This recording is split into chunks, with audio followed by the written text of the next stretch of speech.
আমরা একটি বাড়ির ভিতরে প্রবেশ করছি, ইতিমধ্যে হাঁটু সমান পানি এখানেই। টিন কি উড়ে গেছে নাকি? এবং ঘরের ভিতরে পানি ঢুকে পুরো ডুবে গেছে পানি।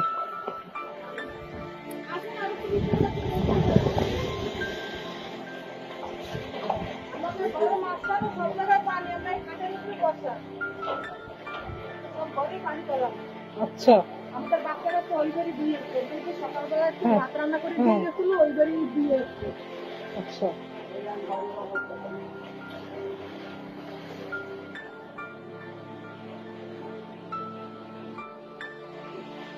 এখানকার যে পরিস্থিতি সেটি আপনাদেরকে দেখাচ্ছিলাম, যে এখানকার পানি কিন্তু ঘর দুয়ার যেগুলো রয়েছে সেগুলো কিন্তু ইতিমধ্যে ডুবে গেছে। আরো কিন্তু বৃষ্টি হচ্ছে এখনো, এবং এখানকার পানি কিন্তু আরো বৃদ্ধি পেতে পারে এমনটি কিন্তু আশঙ্কা করা হচ্ছে।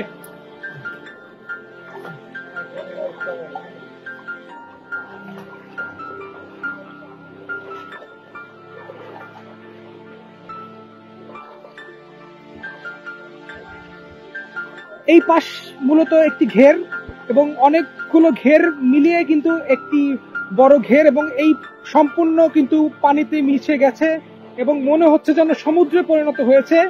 এবং এর পেছনেই কিন্তু আমরা দেখতে পাচ্ছি যে রাস্তায় কিন্তু পানি উঠে গেছে। রাস্তায় পানি উঠে ঠিক ওই পাশে বাড়ির ভেতরে পানি ঢুকে গেছে।